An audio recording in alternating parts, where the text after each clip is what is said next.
All right, guys, welcome back to part two of our video lecture for Tuesday, day three in the early 1960s. So now we're kind of transitioning from Kennedy's presidency into LBJ's presidency. We're here in 1963, and we're trying to figure out what's going to happen to the United States. The Great Society is something that LBJ talked about when he was campaigning for re-election. When I say re-election, after his 1 year of serving as president for JFK, and what he wanted to get the United States to. So most Americans knew little about Johnson and doubted his ability to take Kennedy's place as president. You have this president that's pretty much loved by everyone, very charismatic, is a great speaker, and people view him as this like American doll almost. Like he's the greatest thing to ever happen. People are in love with him. He's a heartthrob. And now you have this older, kind of grizzled veteran, guy that had been in the Senate and in Congress, Johnson. He's not as charismatic. He's not as easy on the eyes as Kennedy. And especially after an assassination, it's hard because people are just heartbroken with what had happened to President Kennedy. Johnson vowed to carry on the late president's dreams of the nation. So he's like, guys, I'm going to continue doing what Kennedy set out for. That's why I was his vice president. We had a shared vision. We were in this together. So I'm going to continue to try and mandate some of the things that Kennedy wanted to do. But I'm also going to put my own stamp on this. So I'm only going to do it my way. All right. And so some things may not be exactly like how Kennedy had done it, but they're going to be the way of LBJ. Lyndon Johnson was a man of enormous energy and big ideas. Hence why he does get us involved in Vietnam, because he thinks that we can defeat all communism using our strong military. He wanted to do far more than simply enact Kennedy's programs. He wanted to not only enact them, but enhance them and do more with them. He was the president that got the United States involved in Vietnam, more heavily, I should say. Obviously, we talked about Kennedy sending money and training military, but he's going to be the one that actually sends our troops in and enacts a draft, and is the one that people blame Vietnam for. He won re-election and served for a total of 6 years. So his 2 years as president, or a year and a half as president, after Kennedy's assassination, wins re-election, served 4 years, and then he could actually run again for president. Because if you don't serve 2 or more years, then you can serve 2 more. So you can serve a total of 10 total years as president. He decides not to, and that's because of the Vietnam War, which we'll talk about in our next unit. Johnson's a World War II veteran. He's from the state of Texas, and his wife's name, trivia fact, Lady Bird. Her name's Lady Bird Johnson. So you have Lyndon B. Johnson and Lady Bird Johnson. All right. You'll hear me refer to Lyndon Johnson as LBJ. I like to call him the real LBJ or the original LBJ, because obviously he's not LeBron James, but he is LBJ. All right.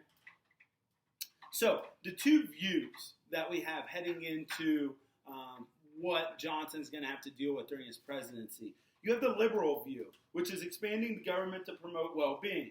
The Great Society rests on abundance and liberty for all. All right, so getting people anything they need and making sure people have all types of freedoms, socially, economically. All right, it demands an end to poverty and racial injustice, which are two things that Kennedy fought for. The Great Society is a place where every child can find knowledge and enrich his mind and enlarge his talents. So this is making sure that education is open to everyone and placing an emphasis on education for everyone. A place where leisure is welcome and a chance to build and reflect. So, take time for yourself. Relax. Enjoy society. Don't just go through the stresses of your job. Make sure you're taking time for yourself and your family, that you understand what the society can do for you and how it can help you. Most of all, the Great Society is not a finished work. It's not something that we can just accomplish during this presidency. It's something that we're going to continually have to work on past LBJ's time, all the way until present day. If we're creating this Great Society, it's not like all of a sudden in 1968 we're going to be like, well, we're done. We're here. There's always going to be faults. There's always going to be downfalls. There's always things that we can make better in our society. And that's what LBJ wanted to tell the people is we have a great society, but it's not perfect. And it's never going to be perfect. We have to continually work to make it perfect. Democrats adopted the goals of the Great Society as their party platform. Johnson's vision continued a tradition of liberal reform, which stretched back all the way to FDR and JFK, as well as the progressives. So Johnson's taking a little bit of the progressive era, a little bit of FDR in his first 100 days and his New Deal reforms, and also what JFK wanted to do, and he's molding it into his own way, his own thoughts, his own way of leading the nation. Liberal Democrats believe the power of the government should be expanded to promote social well-being. All right, and that's going to be something that Johnson's really going to try to enforce. So you got to think about like the civil rights movement that's going on in the 1960s. Johnson's going to be very influential with that. All right, hold on, Landon. All right, sorry, my son's yelling at me. So the conservative view, or the opposite view that we see, and this is the last slide that we're going to do today. So the conservative view is limiting the government to preserve liberty. They don't want this large, expansive government. And we've talked about this before. They want the government to have a smaller impact on people's lives. They want people to be the ones that decide for themselves, or states to decide for themselves. You guys look what's going on in the news today.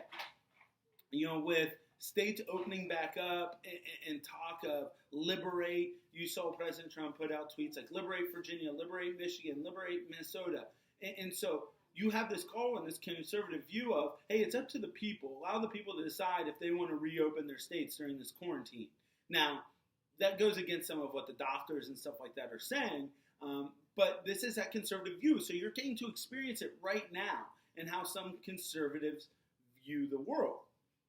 Senator Barry Goldwater of Arizona is the Republican candidate for president that goes against LBJ. He's an outspoken conservative. So you can make a lot of comparisons between Barry Goldwater and President Trump. They're not going to mix words. They're going to make sure their point is known. Even if that point is not something that's generally accepted by a lot of people, they're going to make sure that they speak their mind and they lay out their platforms and their ideas, even if it may offend some people. But they want to make sure people understand where they stand. And I'm not saying that's right or wrong. I'm just trying to give you a perspective so you help better understand who Barry Goldwater was and how he worked as a candidate. He had rejected Eisenhower's modern republicanism as a dime store New Deal. He saw Eisenhower as being too soft. He saw him as almost an FDR reincarnation, but as a Republican, where he didn't get rid of New Deal programs. He allowed them to still exist. He wasn't that hardline Republican that was going to say, hey, it's up to the individual people. The government needs to be completely hands-off. We need to go back to this laissez-faire policies. He said that Eisenhower was a cheap version of a Democrat. And that's going to upset some Republicans. They're going to see, obviously, Senator Goldwater as being too extreme, too radical, because obviously people liked Eisenhower in the 1950s were great in the United States. And to say that this Republican was just a Democrat in disguise isn't going to sit well with a lot of moderate Republicans. Goldwater believed that the government's most important role was to preserve and extend freedom. This is going to come true when they have their debates and they talk about what they're going to do against communism. Goldwater's like, well, we have a great military. Let's use them. Let's go into these countries. Let's take over. And let's use our military force to preserve American freedoms, preserve democratic ideals, whereas LBJ is going to say, well, there's other ways we can go about making these changes and influencing people. Now, looking back on it, what does LBJ actually do during Vietnam? He sends in our military, and he sends in millions of people. So just because someone's political stance says that they're not going to do that, doesn't mean when put into practice, they're actually not going to do it. LBJ's political stance, being a Democrat, is, hey, we're going to try and keep peace, we're going to promote democracy, but he's actually going to use the military and use a lot of what Barry Goldwater said. As a more moderate Republicans warned that voters would reject Goldwater's views as extremism or radicalism, and they're not wrong. Most moderate Republicans voted for LBJ because they believed in a lot of things he was saying with society and the civil rights movement. Now, the more extreme Republicans, which we're going to see in the Deep South, remember we're starting to see that turn from Southern Democrats to Republicans, are going to vote for Goldwater. all right? But a lot of moderate Republicans or middle road Republicans are going to vote for LBJ, and they're going to believe in what LBJ is going to say and what he's going to do for our country because they want this great society, all right? And that's what they're hoping that he does, is bring this great society to fruition. That's it for today. Make sure you guys are studying your vocab. Make sure you continue your reading questions. Be ready for your quiz tomorrow. Make sure you do your quick write, and make sure you reply to one of your classmates. All right? Have a great day. Enjoy this beautiful weather. It's much better than last week. At least there's no snow falling. And I will talk to you guys on Wednesday, and then we'll get back into our video lectures on Thursday. All right? Have a great day. Study up. Good luck on your quiz tomorrow.